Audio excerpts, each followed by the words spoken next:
Hey, it's only 103 outside today. So I think I'll be able to get some work done.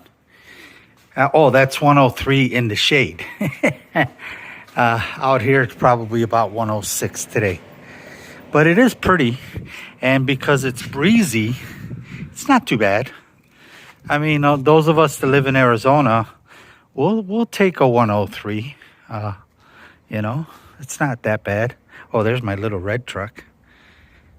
That's what I always, when I look at my trucks, I always look at, well, what do I put on my truck? So that's kind of the way I try to approach my trucks. I always got my dog with me. All my trucks have antennas. I do have a storage bin for the back. Actually have it put away right now for the summer because of the heat. It's one of those like plastic tote type ones. They're pretty nice though. But yeah. So anyway, let me tell you guys what I'm up to today. Those of you that follow the channel know that I cannot stand the rock sliders that come on the, let me come over here, on these stock trucks. And I know they're not going to put expensive rock sliders. But as you could see, my parts bin is full of rock sliders. Here's my problem with the industry. They're not really rock sliders. They've always got these things that hang up, especially like in my area where there's a lot of rocks and stones and stuff. This is not a good rock slider. And number two is I never like to use my electronics or any of my batteries or anything on my sliders. Like you could see this one here. One of the things I like about Traxxas is theirs is separate. It's not built into their slider. But anyway, you can take theirs out. But these are molded in here. So I never throw them out though because I can still use this waterproof box. So what I'm going to do is shave and cut around the box to save the box. And I'm going to show you my first modification on my Scx10II. Yeah, so that's the plan. But as you can see, plastic bumpers and lots of old rock sliders. But don't throw them out, guys, because they do come in handy for other little projects, you know. Like, for example, here's an old plastic tray from a Red Cat. And because I'm not going to use this rock slider, I need to, well, I'll show you the modification when I get back inside later. But let me get this cut up the way I need it, and then we'll get back to you. And tonight, this is the first time in a long time since I've done a tutorial. I just finished my Scx10II builder's kit. I have some thoughts on it, but I won't share them tonight. Basically, just wanted to show my first mod on this truck. For those that follow the channel, you guys know that I really don't like using these on my trucks. I'm not sure why they make them, but they're not really rock sliders. On the Scx10, this here really can get hung up on a lot of rocks. To me, I like my rock sliders to be flat, so I usually will buy an aftermarket one for my truck. But yeah, this is not a design that I like. I think if they were flat and smooth, I would like them. But because they're not because they're plastic, because I don't really care about that. It's a rock slider, right?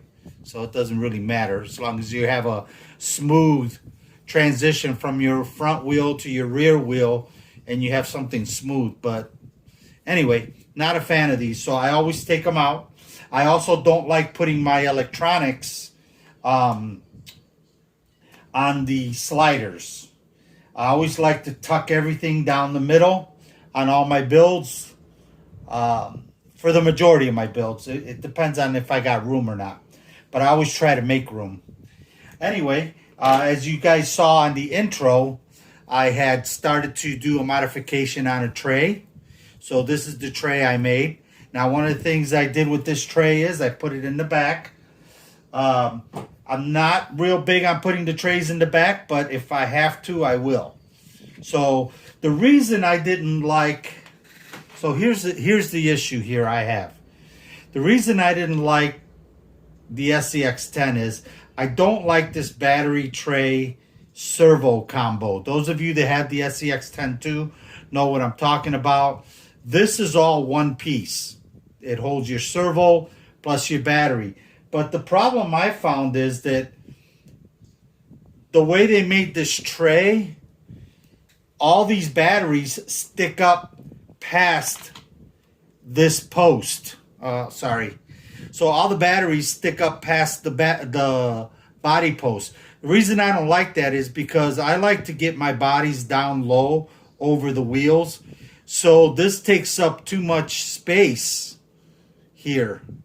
So I don't like that. So that's why I didn't use this tray. So the way I did mine is I put a new tray in the back. I modified an old one from Red Cat. And as you can see, it's below this shock tower line. So that means that if I want to bring that body down all the way up to the top of there, it won't be hitting the battery. And I designed it so that I cut it up just so it'll hold a full size. It'll hold a 3S smaller flat pack. Or I can even put a shorty in here. Okay? And it doesn't extend over the top of this shock tower. So that's important for me. I also find that it's important for me to keep all my weight not only on the sides, but also centered. So that I have nice... I try to put most of my weight up front, but I don't mind putting a small battery in the back if I have to. So this is the way I modified the tray. I've got, I cut up the, as you guys saw in the intro, I cut up the slider that had the molded electronics box. This is a waterproof one. So I cut it up and I put it on the inside of this battery tray. So it didn't go to waste. But I don't like this design. I'd much rather see, like on the Element RC, they have a small battery tray that goes this way. I really didn't like this. And I didn't like the fact that it was coming up too high. So everything is nice and tucked in there. I've got room for my ESC, for all my wires in the middle, and then my my receiver box up in the front. So, as you can see, everything's nice and tucked in.